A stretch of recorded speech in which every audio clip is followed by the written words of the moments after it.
Okay, morning all. It's been a couple of weeks, I think, since we last learned Gemarah, so you probably can't remember where we're up to. I certainly couldn't until I went back and saw where we were up to. So we're on 16b. I'll put it on the screen for you. There we go. There you are. You have it now. Right, so we got right almost to the end of the discussion as to where was the scriptural source of the Mishnah, which said that you're not allowed to add in the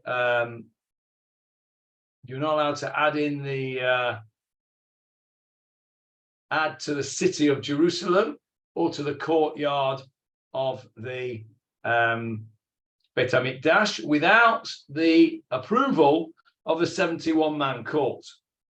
And we brought all sorts of different suggestions. And what they basically revolved around was that there was a pasuk over here in Exodus 25:9, which said,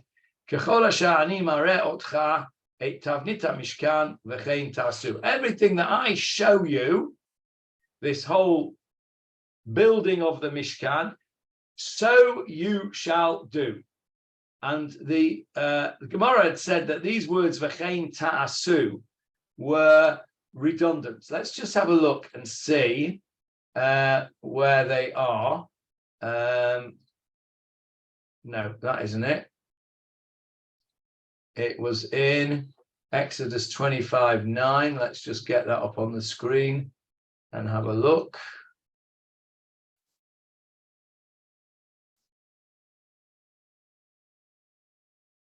Right, there we go. So, verse 9. So if we need to go back, verse 8. And they shall make me a sanctuary, and I will dwell in their midst. According to all that I show you, the pattern of the Mishkan and the pattern of all its vessels, so shall you do. You haven't got it on the screen, by the way. Oh, really? Still got the Mishnah on the screen. Oh, how weird. Okay, let me, thank you for telling me that.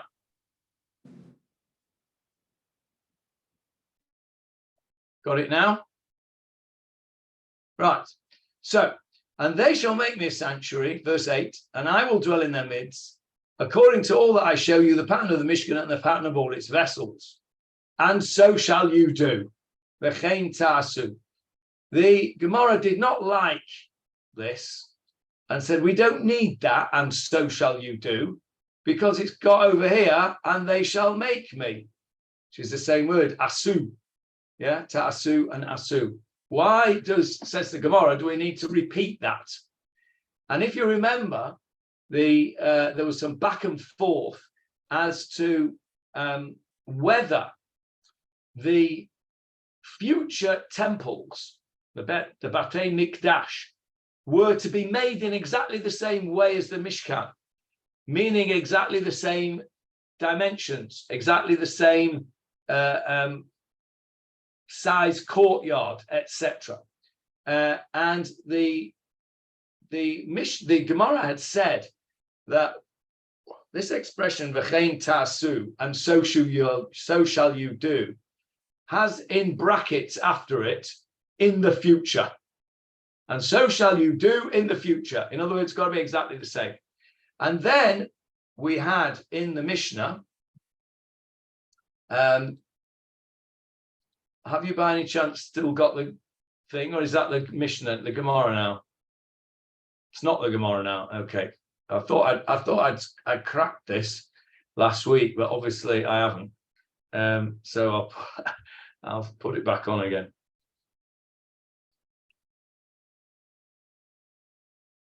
Okay, there it is. So the Gemarah said that, okay, if v'chein ta'asu means in the future, then the only way that you can expand the courtyard would be exactly the same way you could expand the courtyard in the Mishkan, which was by the word of Moshe. Because Moshe was the one who was told by Hashem what to do and how to make the Mishkan.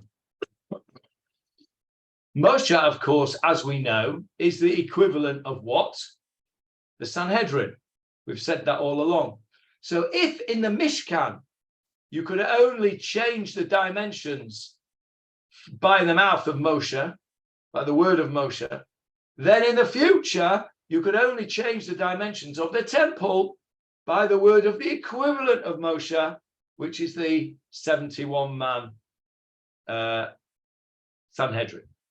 That's what we did last time, back and forth, and they said, no, it doesn't mean that. It means the vessels in the Beit HaMikdash were consecrated by usage, whereas the vessels in the temple were consecrated by anointing, by oil, remember? The vessels were all anointed. That didn't happen in the Beit HaMikdash. And the reason it didn't happen in the Beit HaMikdash was that you might not have had any anointing oil. And therefore you would never be able to replace any of the vessels. They wore out, you know. I mean, the table and the altar and everything, they weren't the original ones that were made and they lasted 400 years. Nothing lasts 400 years.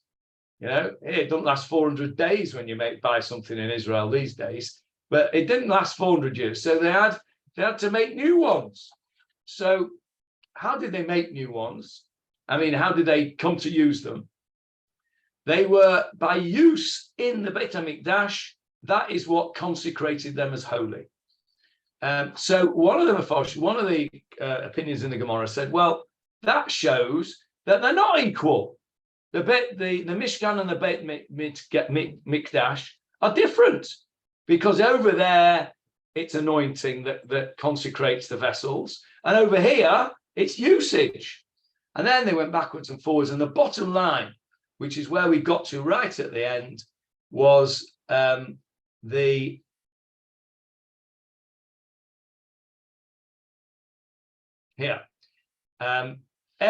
Otam. They used this. There was an extra word, them, okay, and they shall take all the service vessels which they shall serve in the sanctuary. And this extra word, they said, it can be either or. It can be either with anointing. If you've got the oil, that's fine, and if you haven't, just by usage, then that is what you can use for consecrating the vessels.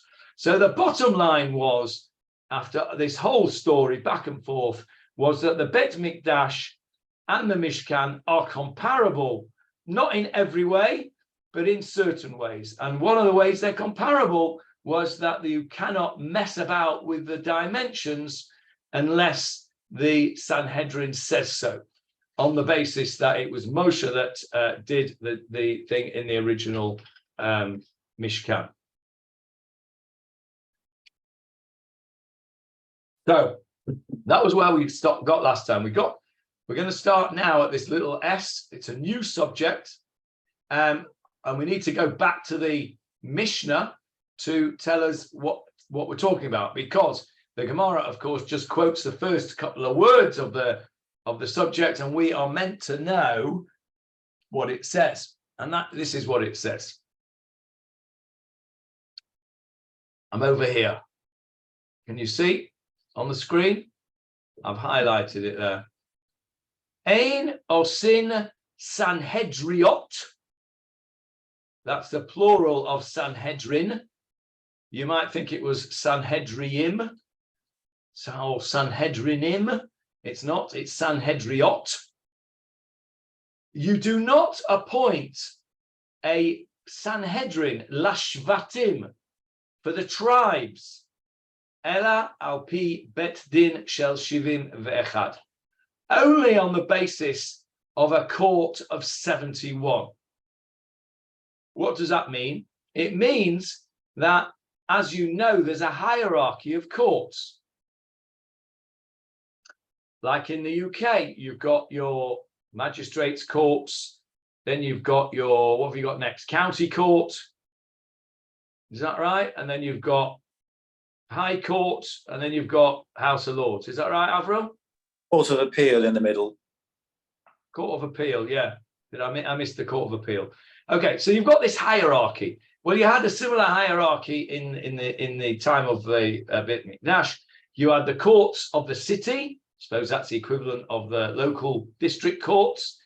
Then you've got the Sanhedrin of the Shvatim, the court of the tribes. That's a higher level of court. And then finally, you have the Sanhedrin. There is no court of appeal after the Sanhedrin, and that's it. So you've got those three levels, these three hierarchies. And what this Mishnah is coming to teach us is that the lesser court of the tribes was appointed by the 71-man court. Now that you might think is a bit obvious. No? What do you say, Michael? Just think it's a little bit odd. Why is that odd? Who else would appoint them? Yeah, but it's for it's the tribe. Wouldn't it be the heads of the tribe? Isn't that be more likely to appoint the judges for the local area rather than the inverted commas, the Supreme Court, the Sanhedrin? Okay, how does it work in England, Avril? Who appoints judges? Oh, I've forgotten now. You forget. You were a lecturer in law. It's a long time ago. I suppose they have committees, and the whole point is whether it's politicized or not politicized. Isn't that the point? Because if you've got people, if they had the tribes appointing, then first of all, you've got to make sure that the standardization between the different tribes, presumably you want to make sure that the law is applied in the same way. And secondly, because sort of be collusion and pressure put on to have the to appoint the leaders. So they wanted to have some sort of impartiality and uniformity. I think that's right. And I think if you look at I may be straying well outside my area of knowledge here, but it seems to me that there is a fundamental difference between the way judges are appointed in the US as they are in the UK. The US, it's very politicized. You know, you want your judge, you want your pick on the whatever court it is, whether it's a Supreme Court or the local court or whatever it is, your pick. You want to make sure they has the same political views as you. And that is, they make no bones about it. It's not even subtle, you know. It's very, very obvious that the Democrats want a Democrat on the Supreme Court, and the Republicans want a Republican, and the Republicans want a Republican with their agenda, etc., etc. In the UK, as I understand it, the Lord Chancellor appoints judges. Now, presumably, he has some committee that helps him decide, and he'll take advice from local people because he doesn't know everybody in the country. But I think that if I'm not mistaken, that it's the Lord Chancellor who appoints judges. You don't apply, I don't think, to be a judge. I think you are called to be a judge. You have to ask Elliot. Yeah. He was involved in this. He was involved in this whole procedure back in the day. Yeah. It's all about separation of powers, isn't it? It's about separation of power. And I think that what the UK is, you've got the Lord Chancellor, who's like, you know, top dog, and he is appointing the judges beneath him. And I think that's what our Gemarah is saying here. So I think our Gemarah is describing a scenario which is like the UK system. And what you were suggesting, Michael, that it would be done locally, it's more like a US system, and is open. I was thinking more, these things are tribal things, and I would have thought that the tribe would appoint their own judges, because it's not the same as the UK or the States or whatever else. Each tribe is effectively an independent grouping, more akin to a state in the US rather than somewhere like the UK. Okay, I understand that. Having said that, I think you'd have to say that the analogy breaks down because in the US, each of the states has its own laws, and you can have different laws in, I don't know, in Texas than you would in California, right? You know, completely different. You know, in California, you'd have a very liberal government with liberal laws and liberal judges, and then in the deep South, you'd probably have, you know, much more redneck, right-wing approach, and different laws. Whereas we're all meant to be batting for the same team here, and each of the tribes, although they may well have their different minhagim, the laws of the Torah apply to all the different tribes. So I think you're right to a degree that there was a degree of separation between the tribes. We've seen that in Tanakh, haven't we? And there was definitely a tribalism. But when it came to the judges, and I guess I'm just thinking out loud now that maybe just because of that, because of the danger that there would be different laws applied by different tribes, maybe that is specifically why the Mishnah is telling us here that it can only be the Sanhedrin that appoints the judges, so that you don't have the tribal leaders either who want their own protectia and so therefore will appoint their guy, or to avoid the problem of having a split in the people, where, like in the UK, where Mars bars are kosher in London and treif in Manchester, right? And when you've got that situation in various places, so looking at it further, would therefore the Sanhedrin, if they appointed a judge for, say, the tribe of Gad, would they actually appoint a judge from the tribe of Gad, or could they appoint a judge from anywhere to serve? I think they would have to be from Gad. I think it would have to be one of their tribe. And I suppose it's a bit like the Lord Chancellor. They'd have to take advice, wouldn't they, from the local people? They'd have to take advice from Gad, from the tribe of Gad. They'd go to the leaders of the tribe of Gad and they would say, who do you recommend? But ultimately, it's the Sanhedrin's choice. And maybe they would have to have an interview process. I don't know. I don't know how it worked. It's a fascinating thought. It's a bit of both. There, what you're really saying, it's a bit of both. The Sanhedrin take advice from the tribe, and they may very well agree with it. They might not agree with it, and then they'll negotiate again until they come to a form of agreement between the tribe and the Sanhedrin as who's to appoint. Well, I don't know whether that was the way they did it, but that's the way I would have done it if I was making up the rules. Yeah, exactly that. I think it's important that you have a separation of the judiciary from the government, from the executive seat of executive power. Well, actually, is why I think that the UK system is far better than the US system. The US system is over politicized, in my view, and therefore subject to I won't use the word corruption. That's perhaps got bad connotations, but it's certainly open to manipulation and politicization. Whereas here, if the Sanhedrin are appointing it, sure, they're going to have to take advice from somewhere, because they can't just pluck somebody out of nowhere and say, right, you're a judge.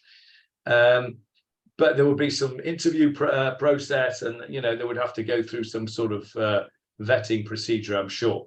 The point that the Mishnah is making is that it's done by the Sanhedrin of 71 people.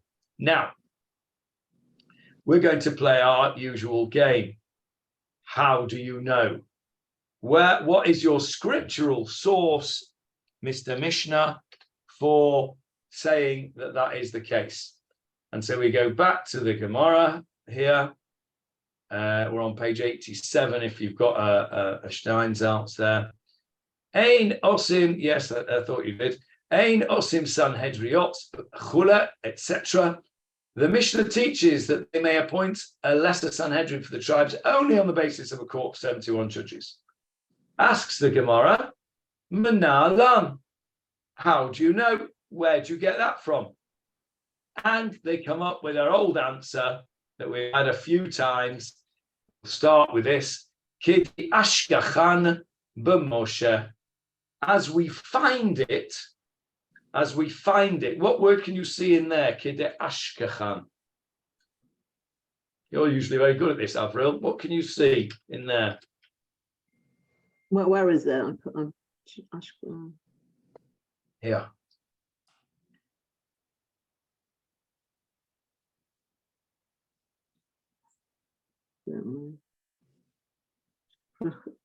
How about lishkoach? To forget. Shachachti. Yeah. So lishkoach. So that kid ashkachan. As we find it, if you forget something, and then it's almost like the opposite. Or kid ashkachan b'Moshe. It's a Gemarah expression, but I think the roots is there is the same. As we find with regard to Moshe. The Uke Sanhedriot. He was the one that established the lesser courts. Remember what did it say in the Torah? Let me take you to it.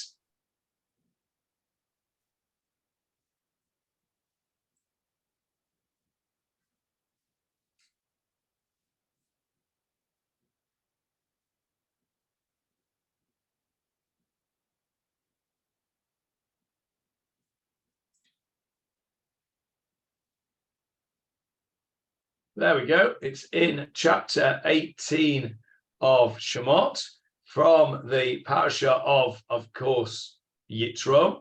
Remember, Yitro said to him, there we go, verse 19. Now listen to me, I will advise you, and may the Lord be with you. You represent the people before God, and you shall bring the matters to God, and you shall admonish them concerning the statutes, and others you shall teach them. You shall make known to them the way. But you shall choose out of the entire nation men of substance, God-fearers, men of truth, who hate monetary gain, and you shall appoint over them Israel. In other words, you shall appoint them as leaders over thousands, leaders over hundreds, leaders over 50s, and leaders over 10s. So Yitro's advice was straightforwardly to Moshe that Moshe, should appoint these people, and he shall choose out of the entire nation. Now, this goes back to what we were just talking about, Michael. How did Moshe know everybody? How did he know who was a God-fearer, who was a man of truth, who was a man who hated monetary gain? How did he know? Well, he must have taken advice, mustn't he? He must have gone to the tribal leaders and said, I need some judges. Who would you recommend? And then he probably interviewed them and found out whether they were God-fearers and men of truth, etc. So the Gemarah is telling us, really, in a way, exactly how it was done. Because the Gemarah is saying, just have a look how Moshe did it. And that's how they did it. Moshe equals the Sanhedrin. Moshe appointed their judges in the desert. The Sanhedrin appoints the judges from here on in. Simple, right? We've had that argument before. And then this is, look what actually happened in verse 25. Moses chose men of substance out of all of Israel and appointed them as heads of the people, etc. Moses chose the men. So Moshe is the one that does the choosing. Moshe is the equivalent of the Sanhedrin. So therefore, we have our scriptural proof of the of what the Mishnah is saying, and so you would think that that would be it. Okay. Well, you're right. That's the end of that little bit. But while they're at it, they said, "Hang on a minute. How do you know that in later times, there were even lesser Sanhedrins. How do you know that there wasn't just one court? In the desert, it was just Moshe. So Yitro said, you can't do it all on your own. You need help. So you better have this hierarchy. The Sanhedrin of 71 people, how do we know, says the Gemarah, this is the Gemara's next question, how do we know that there were even lower courts? You've just said to me, how do you know that the lower courts were appointed by the Sanhedrin? So they say, because Moshe did. And then they say, well, hang on a minute, how do we know there were even lower courts at all? Where do we learn that from? Our usual word, minayin. Tanu Rabbanan. Over here in the Gemarah, I'm over here on the screen if you want it there. And it's at the on page 87 if you're following inside. Tanu Rabbanan. The rabbis taught. Minayin. From where do we know? Where is it derived? Shema Amidin Shoftim Yisrael. That society, says Rav Stein, that's a good way of putting it, that society must establish judges for the Jewish people. How do you know? Well, where do you think that comes from? Where do you think that comes from, Michael? Sorry, I missed that. The question is, how do you know that we need to appoint judges at all? The Gemarah says, "Minayin shema amidim shoftim Yisrael." How do you know? Where is it derived? What's the scriptural source for appointing judges? Not in the Midbar, which is, we know that's from Yitro, but going forward, how do we know that that wasn't a one-off? How do we know that we have to appoint judges in Israel? There has to be a hierarchy of judges. I would think it would just be obvious. I think that in the Bamidbar, they actually set up the system, and that system should be carried forward. There's no reason not to carry it forward. Well, we've talked about it. We've talked about it in the Gemarah, haven't we? Where they had to go, the judges had to go out and measure when there'd been a mace, and they were involved in lots of day-to-day decisions. So they were needed. Okay, yeah. Michael says it's obvious that it would be carried on. And Avril says, well, we know that there were judges that were needed. So what Avril's saying in a way is what Yitro said. There's too much to do for it just to be one court. Morning, Johnny. We'll just tell you where we're up to. I've asked a question just now. We've just answered the question. Where do we learn that the lower courts were appointed by the higher court, the Sanhedrin, on page 87 of your Gemarah?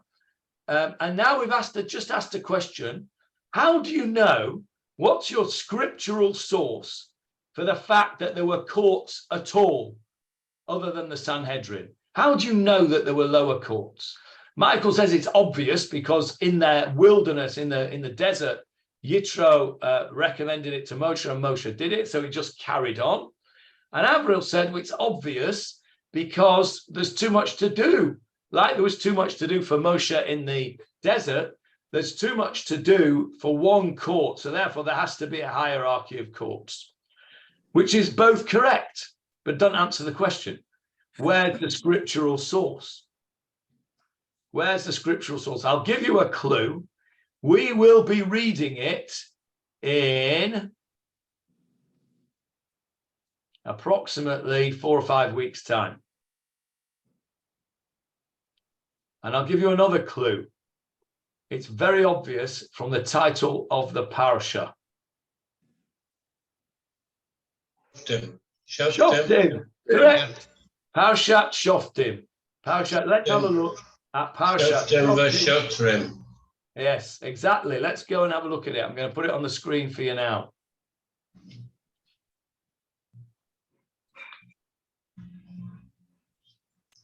Benny Rappaport, Johnny, who your father succeeded, I think, at Benevolent. Yeah. Always used to say at that party, he used to give me a little peck on my cheek and say, judges and officers, judges and officers. Absolutely, judges and officers. I can remember that from a little boy. V'shotrim. I'm struggling to find the pasuk here. Where is it? Deuteronomy 17:15. It says here. Or am I in 16 then?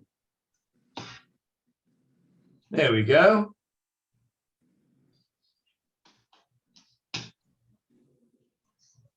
No, that's not it. That's not it. Wait a minute.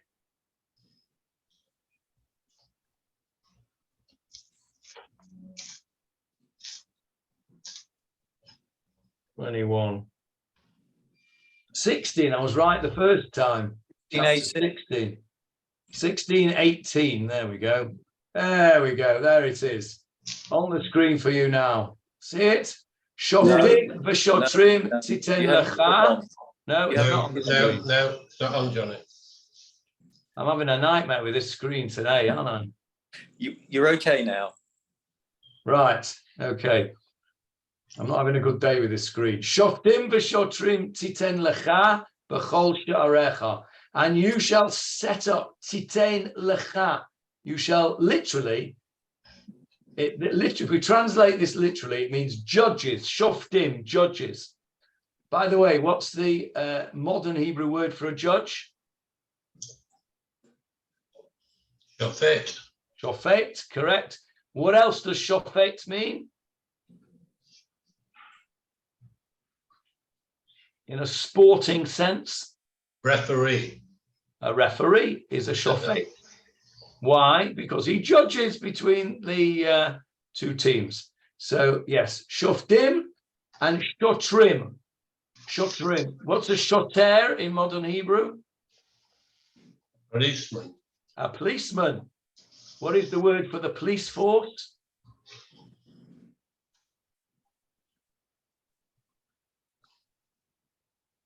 What did you say, Michael? Mishtara.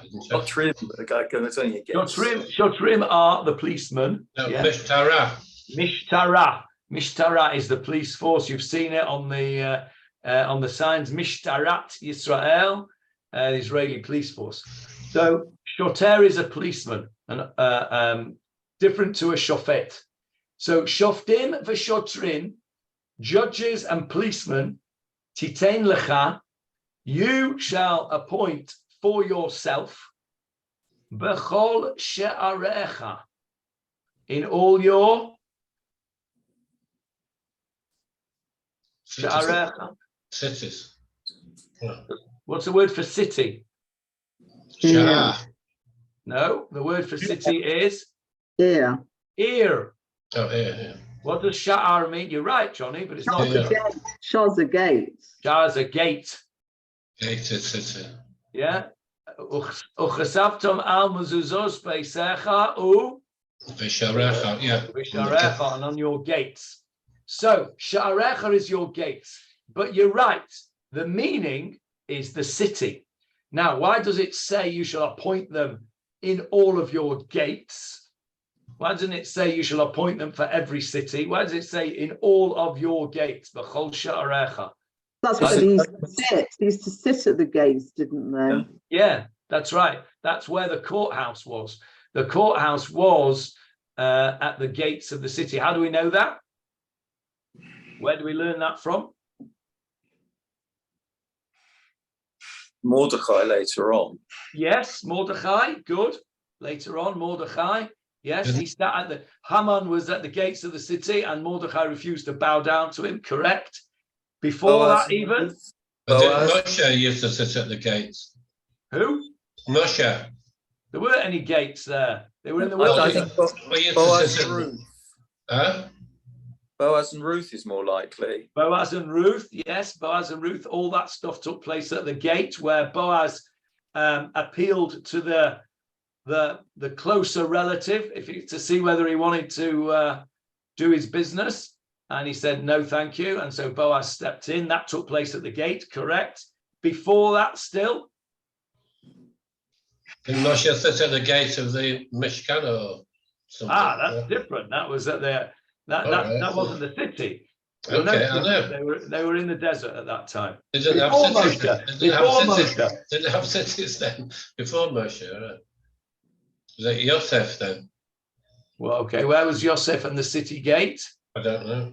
No, I don't think so. No, okay.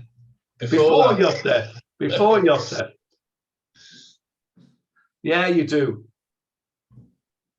I'll give you a clue. It was to do with a burial place. Hebron. Yes, Hebron. What happened there? How did Abraham Avinu buy? He went to pay. Yeah, he went to pay with the silver to the. Correct. And where did all that business take place? In the gates of the city. Yeah. Who did he buy it from? He bought it from Ephron. That's right. And it says there in the Pasuk that all this whole transaction took place at the gates of the city, where all the people came. And that was the point. The gates of the city was the place where all the business of the day was conducted, including the courthouse. So, it means you shall have a court and an officer for every city. It says sha'arecha, but it means irecha in your cities. Let's carry on in the pasuk because it's a bit odd. You shall have judges and law enforcement officials for yourself in all your cities that Hashem your God is giving you. Lishvatecha, for your tribes, v'shaftu et ha'am mishpat tzedek, and they shall judge the people with righteous judgment. There's a word in there which is completely superfluous. Well, by that I mean, if it wasn't there, you would not say to me, hey, where's that word? Don't make sense without it. And it's this word here. Lishvatecha. Yeah. If I was to say, the Pasuk said like this, you shall set up judges and law enforcement officials for yourself in all your cities that the Lord your God is giving you, and they shall judge the people with righteous judgment. You would say, very nice, that makes perfect sense. Why do we need to be told that these cities are being given to you for your tribes? It's not relevant. You're talking about cities, what it's got to do with the tribes. So the Gemarah comes along and spots that straight away and says, there's a word that is superfluous there. There must be a reason why that is there. What can we learn from it? Did each tribe have its own city? Good question. Good question. Seemingly not. There were cities that were entirely one tribe. But it seems, and we'll learn in the Gemarah in a few minutes, the answer to your question, it seems that there were cities a bit like where I used to live. I used to live at the bottom of Singleton Road. And that was very close to a three-way border. Yeah. Right?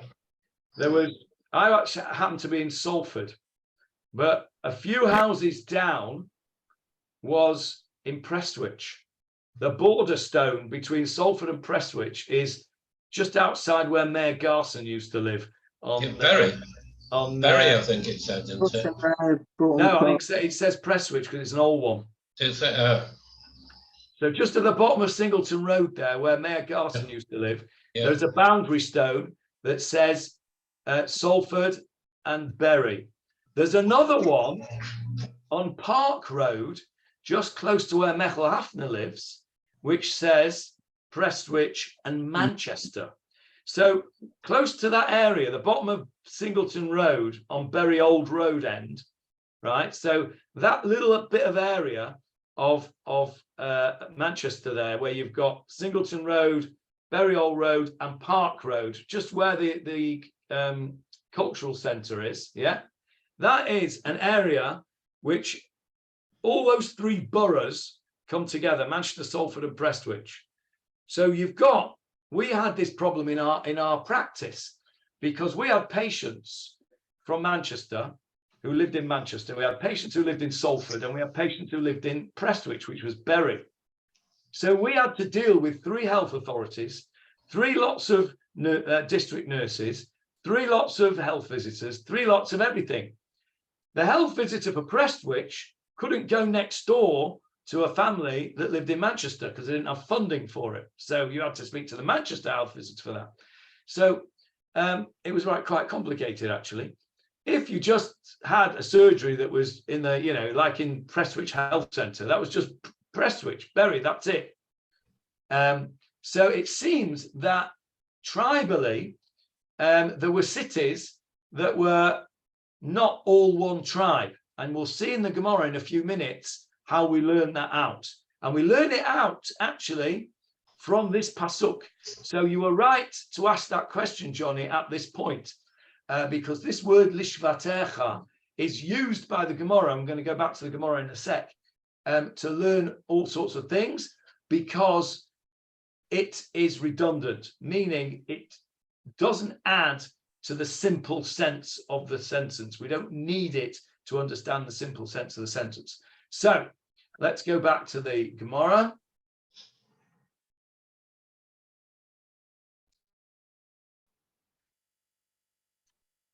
Okay, so minayin shema midin shoftim liYisrael. I'm over here, middle of the screen. How do we know?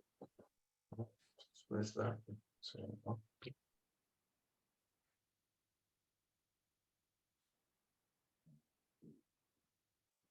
How do we know? Let me put that on silent. That doesn't happen again because they're bound to ring again.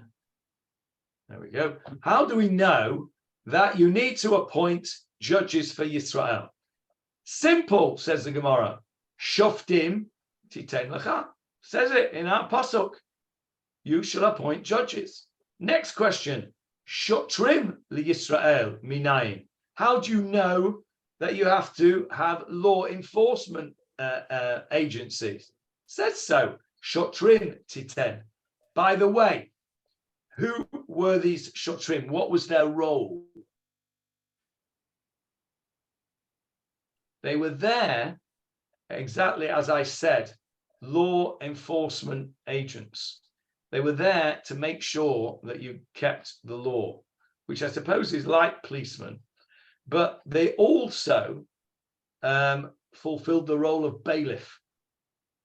Yeah. So if you owed money to the court, or you owed money to somebody, and that somebody took you to court and they won their case, and let's say they showed that the court decided that you owed Chaim 100 shekels. What happens if you don't pay? Well, then what would you do in the UK? You'd apply for a bailiff to go and take property to the value of the debt that was owed. And that's what these shotrim were for. They were people who ensured that the law was kept. So the shofet gave down the judgment. He gave the verdict. Chaim owes Yankel money. The shotrim were there to make sure that Chaim paid Yankel the money that he owed him. So that's what these shotrim were in those days. Okay, so how do we know we had to have them? Because we're told, shoftim v'shotrim titen lecha. Judges, and what did he say to you, Benny? Johnny? Officers, he called them. Judges and officers, that's it. Okay. Zichrono livracha, he was a great man. Uncle Benny, I used to call him. Great man, man. He was a man with an enormous heart. Absolutely. An enormous heart. And my father was very much machshiv him. He was considered him held him in great esteem. And I know that my father tried to emulate his approach, especially when he was dealing with Kalas. His big thing was hachnosas kala, to collect money for poor brides. Yeah. And my father took over that role when Benny retired. And he also did a very good job. Anyway, that's why I mentioned you, Dad.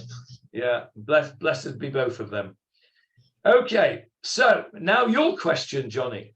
Shoftim l'chol shevet v'shevet minayin. How do we know that we need a judge for every tribe? We know that we need a judge for every city.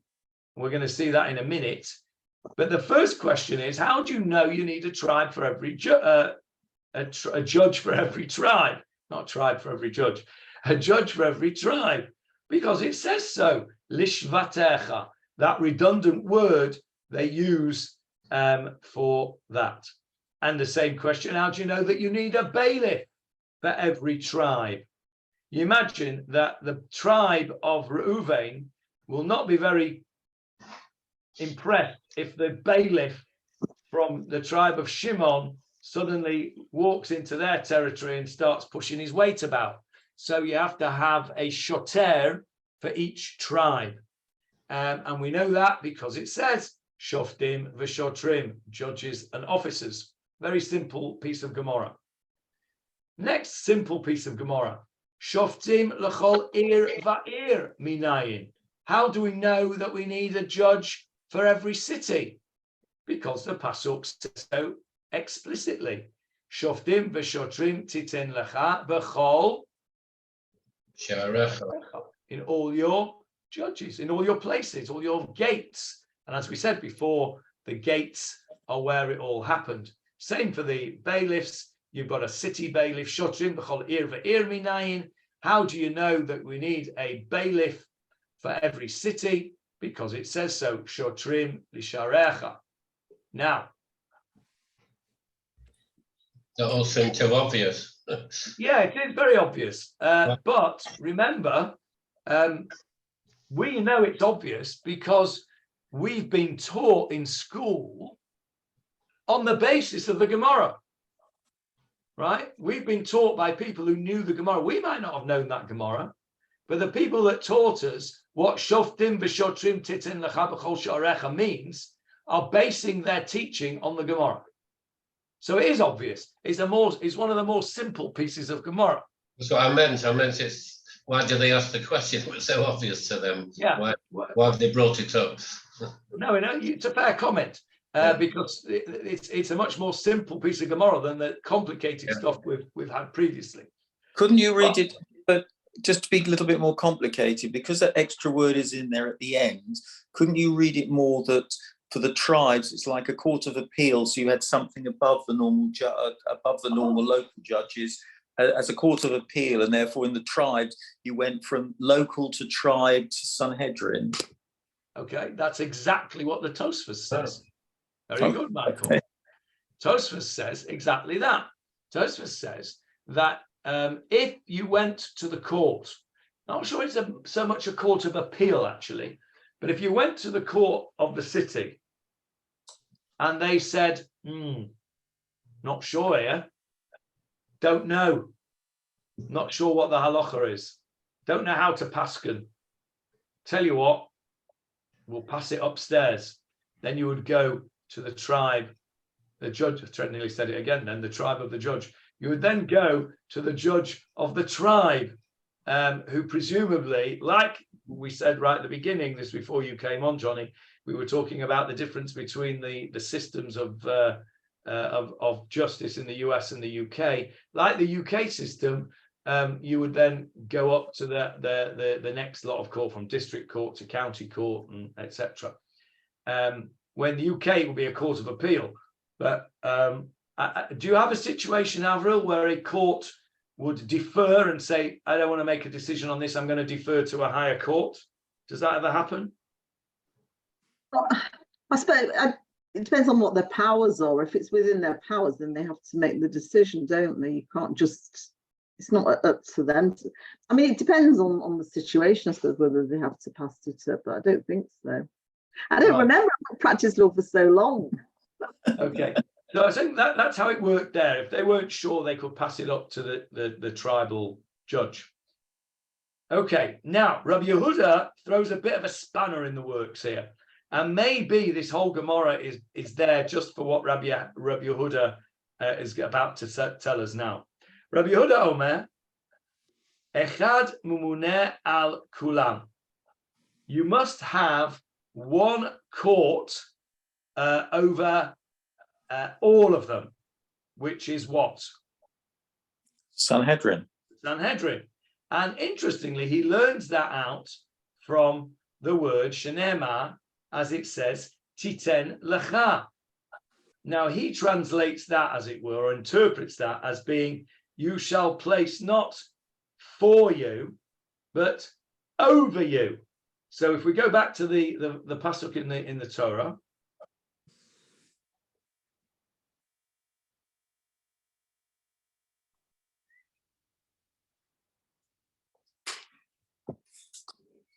Shoftim v'shotrim titen lecha.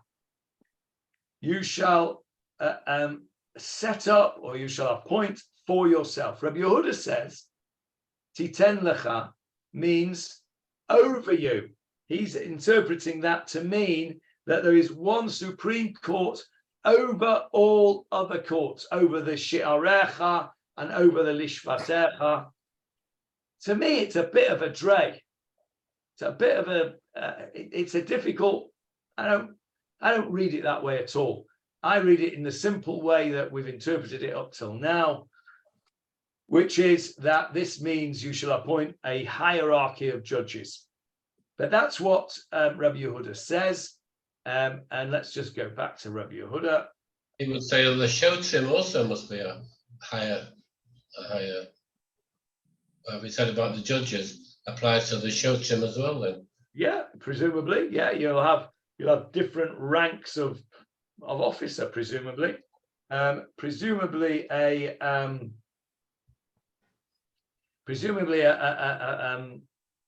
tribal officer will have more powers than your local bobby. You've got your local bobby, and then you'll have your superintendent, and then you'll have the chief of police, the chief constable, etc. So Rabbi Yehuda Omer here, Echad Mamuneh al Kulan. There's one over all of them. Shenema titen lecha.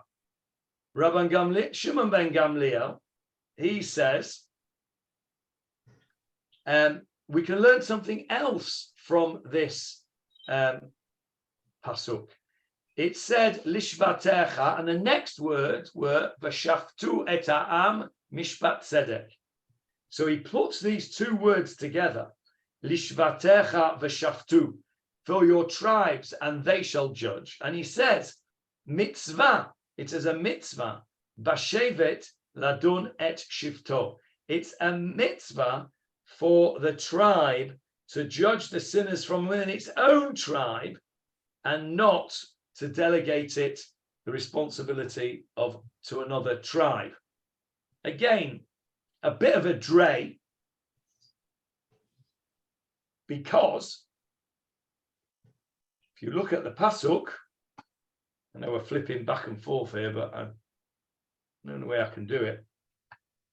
If you look at the pasuk, it doesn't read like that at all. You've got a semicolon here. Which Hashem will give you for your tribes, comma, or colon, or semicolon, full stop. It's an etnachta. It splits up from the next word. And they shall judge the people with a judgment of righteousness. What Rabbi Shimon ben Gamliel is doing is removing that etnachta and putting these two words together. He's run two sentences together. And I personally don't like that. It's not natural. Lishvatecha v'shaftu, which he's put together, it's not natural. There's a break after lishvatecha. There's a comma, or even a full stop maybe. But anyway, that's what he does. And he, let's go back to the Gemarah, and he says as follows.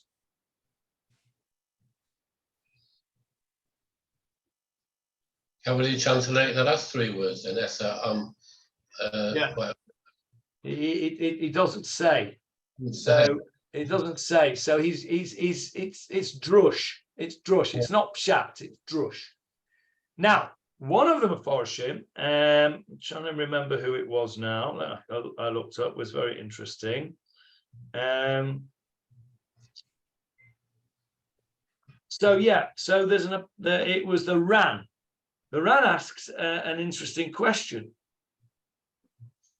Why would you need a court for each tribe? If there's a court in each town, then why would you need a court for each tribe? And the answer is that the law that each tribe requires a court is relevant in a case where part of a town is situated in one territory and part of a town is in the other. So our Manchester, Salford, Bury situation.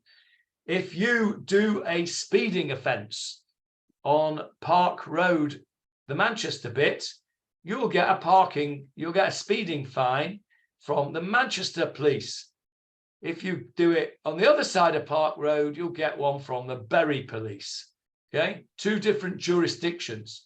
And it's the same here. If you have one city, half of which is Reuven and half of which is Shimon, then depending on what tribe you're from, that's the court you'll go to. That is what the Ran says we need the Lishvatecha for, to teach you that you may have a tribal court in the city itself. You may have two tribal courts. So in other words, you may have two city courts, one for Shimon and one for Reuven, because this idea of Lishvatecha, that the tribe should judge their own people. You can't be having a Salford person being judged in a Manchester court, or a Manchester person being involved in a Salford court. Yeah, but you do have a problem there if there's a dispute between two people from two different tribes within the same city. Oh, that's a good question. That's a good question. Then what do you do?